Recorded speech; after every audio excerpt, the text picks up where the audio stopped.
Hey guys, welcome back to The Readers. I hope you are having an amazing day. Let's get right into the stories. The first one is a pro-revenge story. Last year, I started working for Valley View Towing. Besides automotive painting, which was destroying my lungs with all those toxic fumes, towing was my only real skill. The money seemed good at first, but there was a catch. We had to share trucks, and Mike, the owner, was obsessive about controlling where we parked to wait for calls. "Listen up," he'd bark during our morning meetings. "You park exactly where I tell you, when I tell you. That's how we maximize our profits."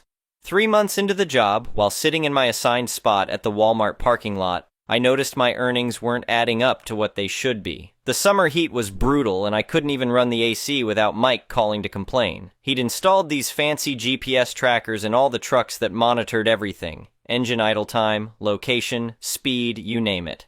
"Thompson," he'd yell through the phone, "why's that engine running? You burning my fuel for your comfort?" During one particularly slow afternoon in June, I started researching labor laws on my phone. What I discovered was interesting. If an employer requires workers to stay in specific locations, it's classified as engaged to wait, and we were legally entitled to hourly wages on top of commission. However, if we were free to roam while waiting for calls, that's waiting to be engaged. And commission-only pay was legal.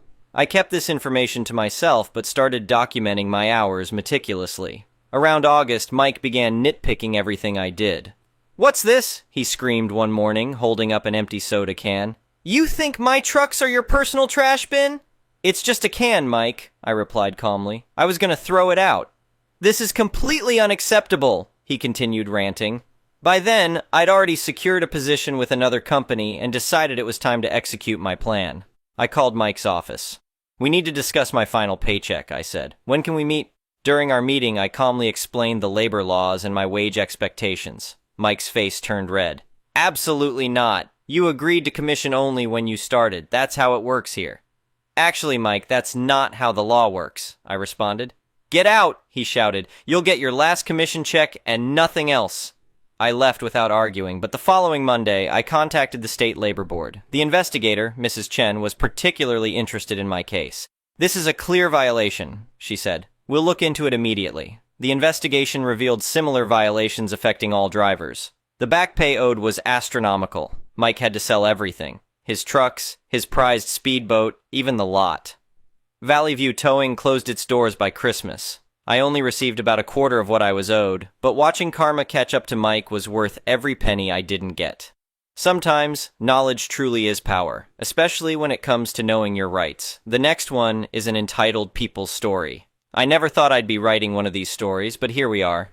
This all started about 6 months ago when my neighbor Randy decided he was going to try pulling one of the dumbest scams I've ever encountered. Some background. I own 5 acres of wooded land that's been in my family for generations. My grandfather bought it in the 1950s, built the house I currently live in, and passed it down to my father, who then passed it to me when he retired to Florida 3 years ago. The property has been properly surveyed, all taxes are paid, and everything is properly recorded with the county. I have all the documentation safely stored away. Randy moved in next door about 2 years ago. At first he seemed okay, just your typical middle-aged guy who kept to himself. That changed when developers started buying up land in our area to build new housing developments. Suddenly, parcels of land that had been worth maybe $100,000 were selling for $500,000 or more. One Saturday morning in April, I was doing yard work when Randy came over, looking way too pleased with himself. "Morning, neighbor," he called out with this weird smirk. "Just wanted to let you know I closed the deal on selling your back acreage to Westbrook Developments yesterday.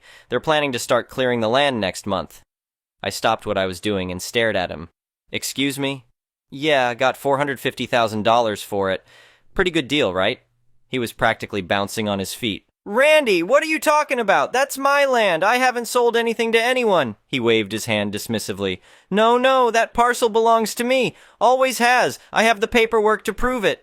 I couldn't believe what I was hearing. "Randy, I have the deed, surveys, and tax records going back 70 years showing that land belongs to my family. You can't just decide it's yours and sell it." "Well, we'll see about that," he said with this infuriating smugness. "The sale's already done. Maybe you should check your own paperwork." He walked away before I could respond. I immediately went inside and pulled out all my property documentation. Everything was exactly as I knew it to be. The entire 5 acres was mine, properly recorded and up to date. I called my lawyer first thing Monday morning and explained the situation. She was as baffled as I was, but assured me we'd get it sorted out. She did some checking and discovered Randy had indeed been trying to sell my land to Westbrook Developments. He'd somehow created fake documents claiming ownership of 3 of my 5 acres. My lawyer immediately sent cease and desist letters to both Randy and Westbrook Developments, including copies of my valid deed and property records. Westbrook's legal team responded within days, extremely concerned about the situation. They provided copies of everything Randy had given them, crude forgeries that wouldn't fool anyone who actually knew what real property documents looked like. But Randy wasn't backing down. He started telling everyone in the neighborhood that I was trying to steal his land. He put up no trespassing signs along what he claimed was his property line, which cut right through my backyard. He even had the nerve to call the police one day when I was mowing my lawn, claiming I was trespassing. The officers who responded were not amused when I showed them my documentation. They told Randy to stop making false reports, or he'd face consequences. Things escalated when Randy hired some cut-rate lawyer who started sending threatening letters about adverse possession and easement rights. My lawyer said his legal arguments were complete nonsense, but we still had to deal with them. "This is actually good news," she told me. "He's creating a paper trail of his attempted fraud. Keep documenting everything." I installed security cameras covering my entire property after catching Randy walking around my backyard taking pictures one day. When confronted, he claimed he was documenting the condition of his property. "Randy," I said, trying to stay calm, "you know this isn't your land. You've lived here 2 years. I have documentation going back to the 1950s. Why are you doing this?" He just smiled that smug smile. "We'll let the courts sort it out. Hope you can afford good lawyers." What he didn't know was that I'd already filed a civil suit against him for attempted fraud and defamation. My lawyer had also reported his actions to the district attorney's office for criminal investigation. The real fun started when Westbrook Development's lawyers got involved. They were not happy about potentially being dragged into Randy's scheme. They provided copies of all their communications with Randy, including emails where he'd made various claims about the property's ownership that were provably false. Randy had also cashed their $10,000 earnest money check, money he had no right to accept since he didn't own the property. That's when things got really interesting from a legal standpoint. "He's committed wire fraud," my lawyer explained. "By accepting payment for land he doesn't own, he's crossed the line into criminal territory. The FBI might get involved. I'll admit I got a little satisfaction from watching Randy's smugness fade as reality started catching up with him. His discount lawyer dropped him after receiving our evidence package. The police started taking a serious interest in his activities. Westbrook Developments filed their own lawsuit against him for fraud. But the best moment came when we discovered why he'd tried this ridiculous scheme in the first place. Randy was deeply in debt and facing foreclosure on his own property. He'd apparently convinced himself that if he could pull off this land sale, he could solve all his problems before anyone noticed. "That's not how property law works," my lawyer said, shaking her head. "You can't just declare ownership of someone else's land and sell it." The fact that he thought this would work shows how delusional he was. The civil case moved surprisingly quickly once Randy lost his lawyer. The judge took one look at my documentation versus Randy's crude forgeries and immediately granted summary judgment in my favor. Randy was ordered to remove all his signs, cease all claims to my property, and pay my legal fees. But that wasn't the end of his problems. The district attorney's office had been building a criminal case based on the wire fraud and forgery evidence. They arrested Randy one morning while I was having coffee on my front porch. I'll never forget watching him being led away in handcuffs, still protesting that the land was rightfully his. The criminal case against Randy revealed even more shocking details. It turned out he'd tried similar schemes in 2 other counties, attempting to sell property he didn't own to unsuspecting developers. He'd just never been this bold about it before, usually disappearing when people started asking questions. The FBI did indeed get involved, as this pattern of fraud across multiple jurisdictions made it a federal case. They found Randy had a whole collection of forged property documents on his computer, along with templates and tutorials he'd downloaded from some shady online forums. During this time, Randy's wife Sarah showed up at my door one evening, clearly embarrassed. "I'm so sorry about all this," she said, looking exhausted. "I had no idea what Randy was doing. I knew we were having money problems, but he kept saying he had a business deal that would fix everything. I felt bad for her. How are you holding up?" "I'm filing for divorce," she said quietly. "This isn't the first time he's done something like this. He's always looking for get-rich-quick schemes, but this is the first time he's done something this illegal." The criminal trial was surprisingly quick. With all the evidence against him, Randy took a plea deal. He was sentenced to 4 years in federal prison for wire fraud and forgery, plus ordered to pay restitution to Westbrook Developments for the earnest money he'd taken. My civil judgment against him for legal fees would probably never get paid. Randy was completely broke by this point, but I was more concerned about protecting my property than getting money from him. The whole neighborhood watched as Randy's house was sold in foreclosure. Sarah had already moved in with her sister in another state. The new owners are a lovely young couple who were horrified when they heard about Randy's schemes. "Don't worry," the husband assured me. "We actually bought this house legally. We have all the proper documentation." We had a good laugh about that. I did make one major change after all this. I had a new survey done and installed very permanent property markers along all my boundaries. They're big concrete posts with metal caps, GPS marked and registered with the county. I also put up some discreet but high-quality security cameras, not taking any chances with future neighbors. The developers who almost got scammed, Westbrook Developments, actually approached me legitimately about buying part of my land. I politely declined. "This property's been in my family for 3 generations, I told them. I plan to keep it that way. They were very understanding and even shared some interesting stories about other property scams they'd encountered over the years, though none quite as brazen as Randy's attempt. Looking back, I'm still amazed at the sheer audacity of what Randy tried to pull. My lawyer says she's going to use this case as an example in her property law presentations, because it hits so many different legal issues. The beautiful thing, she told me, is that the property record system, while sometimes slow and bureaucratic, worked exactly as it's supposed to. All your documentation protected you perfectly.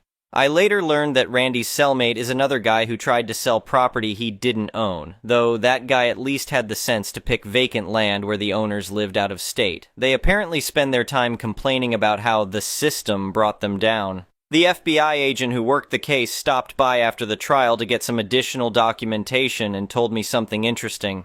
"You know what the dumbest part of his scheme was?"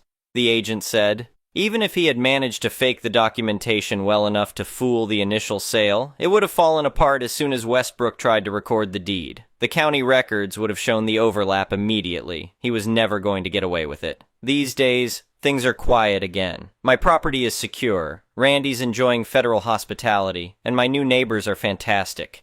The only lasting impact is that I've become somewhat of an expert on property law and documentation. I've even helped a few other people in the area verify their property records just to be safe. Oh, and one final bit of karma. Remember those property markers I had installed? The surveyor found that Randy's house actually encroached about 6 inches onto my property at one corner.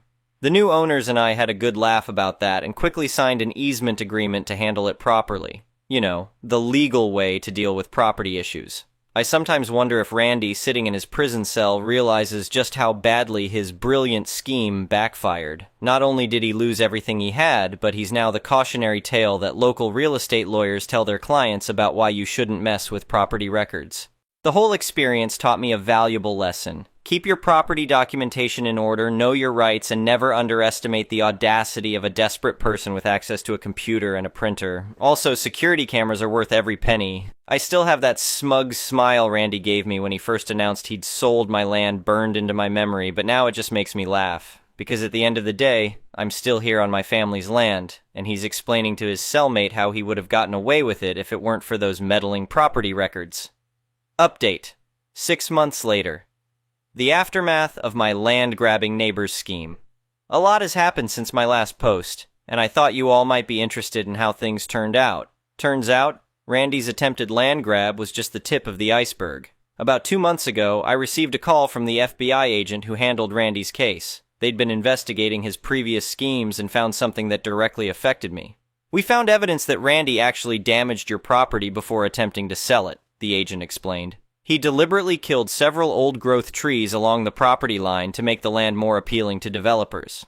This explains something that had bothered me, why several beautiful oak trees had suddenly died last spring. The FBI found receipts for herbicide on Randy's computer, along with emails where he discussed the best way to kill trees without making it obvious. My lawyer immediately filed an additional civil suit. While Randy was already in prison and broke, she explained that we could potentially go after his remaining assets, including his pension from his former employer. Tree law is no joke, she told me. The replacement value of mature trees can be enormous. Each of those oaks could be worth $25,000 to $50,000 in damages.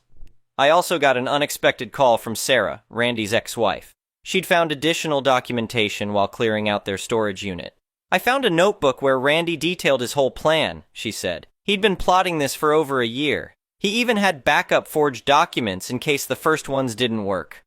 She turned everything over to the FBI and my lawyer. This new evidence led to additional charges against Randy, extending his prison sentence by another 2 years. But here's where it gets really interesting. Remember those developers, Westbrook? They reached out to me again, but not to try buying my land. "We're developing a case study on real estate fraud," their legal director explained. "We'd like to use your situation as an example of how to properly verify property ownership and handle fraud attempts. Would you be willing to speak at our annual conference?" I agreed, and it turned out to be a fascinating experience. I learned that real estate fraud is way more common than most people realize. My case has actually helped several other companies improve their verification procedures. The conference appearance led to something unexpected. A local real estate attorney who attended asked me to join his firm's community education program. Now I give monthly presentations to first-time homebuyers about property rights and documentation. It's surprisingly rewarding to help people understand how to protect themselves. As for my property, those trees Randy killed weren't the end of the story. An arborist examined the area and found that the herbicide had spread further than we initially thought, affecting several more trees. The total damage assessment came to just over $275,000. While Randy couldn't pay it, the court allowed us to place liens on his pension and the small inheritance he was set to receive from his parents. He'll be paying me back for a very long time. The new neighbors who bought Randy's house have been fantastic. They actually helped me start a neighborhood watch program focused on property crime. We've installed shared security cameras at street corners and hold regular meetings to keep everyone informed about local issues. I used part of the first pension payment we collected from Randy to plant new trees along the property line. The arborist helped me choose species that will grow quickly but live long. In 20 years, they'll be even more impressive than the ones Randy killed. Sarah stopped by recently with some more surprising news. "Randy's trying to write a book about his unfair persecution from prison," she said, rolling her eyes. "He still thinks he did nothing wrong." My lawyer assured me that any money he makes from the book would go straight to paying his restitution and civil judgments. She also pointed out that publishing his crime story might violate his plea agreement. The FBI has used my case to create a training module for new agents about property fraud. They invited me to review it, and it was surreal seeing my situation used as a teaching tool. They've actually identified several other attempted scams in our state using lessons learned from Randy's case. One particularly satisfying development came when the state legislature took notice. They're now working on a bill to increase penalties for property fraud and provide better resources for victim restitution. They're calling it the Property Rights Protection Act, and I've been asked to testify in support of it. The local newspaper did a follow-up story about the case, focusing on how to prevent similar fraud attempts. The reporter interviewed me, several legal experts, and even the county recorder's office staff. The article led to a surge of people checking their property records and discovering various issues that needed fixing. I've started working with a local land conservation group to place a permanent conservation easement on part of my property. This will ensure that even after I'm gone, no one can develop that land. The irony that Randy's actions led to this permanent protection isn't lost on me. The whole experience has actually made me more connected to my community. I've met so many neighbors I never knew before, and we've created a strong network of people looking out for each other's interests. Last week, I received a letter from Randy's prison. I didn't open it. Instead, I gave it to my lawyer, who read it and added it to our documentation. She said it was just more delusional justifications for his actions, but it's good to keep records of all contact. The best part of this update, my property is now probably the best documented and legally protected piece of land in the county. Between the new survey markers, security cameras, conservation easement, and the pile of legal precedents we've established, nobody will ever try this kind of scheme again. I've installed a small bench near where the new trees are growing. Sometimes I sit there and think about how Randy's greed and dishonesty ultimately led to making this property more secure than ever. The land that's been in my family for generations will stay protected for generations to come. As my lawyer likes to say, sometimes the best revenge is just letting the legal system work exactly as it's supposed to. In this case, it worked perfectly, and I came out stronger and more knowledgeable than ever. The whole experience has taught me that standing up for what's right, even when it's difficult, is always worth it. Randy thought he could bully and deceive his way into stealing my property, but he only succeeded in destroying himself while making my position stronger. And those monthly checks from his pension, they're going straight into a fund for maintaining the property and supporting the new community watch program. Sometimes justice has a way of coming full circle. The next one is a malicious compliances story. Back in the 90s, I worked at the family engine shop downtown. It was an L-shaped building with a back lot that was separated from the street by a brick wall topped with a wrought iron fence. The only access to it was through the shop. On the other side of the building, we had a 20-spot lot that was completely open. The shop was about 3 small blocks from the local hospital. The hospital decided to remodel and expand, but since they were landlocked at the time, the only place they had to build was their parking garage and lots. So they immediately changed their policy to only emergency room parking on site. They bought or rented several lots around the city and ran a bus, maybe buses, to get everyone to and from the hospital. From what I gathered, the staff lot was the furthest away, and the bus stopped at every lot on its route, adding quite some time to the staff's commute. They got very strict that there was no staff parking for any reason in any lot other than the staff lot. This included visiting doctors or specialists, whatever. It wasn't long before our parking lot started filling, as we were the closest business with an open lot. At first, we simply had any car with a hospital sticker towed. About 2 weeks after that, we would start getting keys in the drop box with notes like, "Makes funny noise when turning right, have ready by 2 p.m. We would take the car around the block for a test drive and write some notes if we noticed anything. Of course, they never wanted to fix whatever that issue was if we actually found something. My uncle quickly got tired of these shenanigans and had a glorious solution: use the back lot to store these new customer vehicles. He would have me move the cars into the back, behind the customer and shop vehicles right next to the fence so the customer could clearly see their vehicles. He then charged for a day's storage and for every car we had to move to get the hospital staff's car in and out.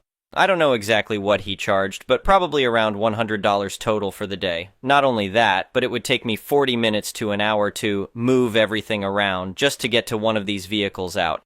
Of course, the hospital staff would yell and complain over the price and how long it took me to get their vehicles. My uncle would just smile, and if they didn't want to pay, tell me to move slower, take extra care of this important customer's car, he'd say, while he set up the paperwork to place a mechanic's lane on the vehicle.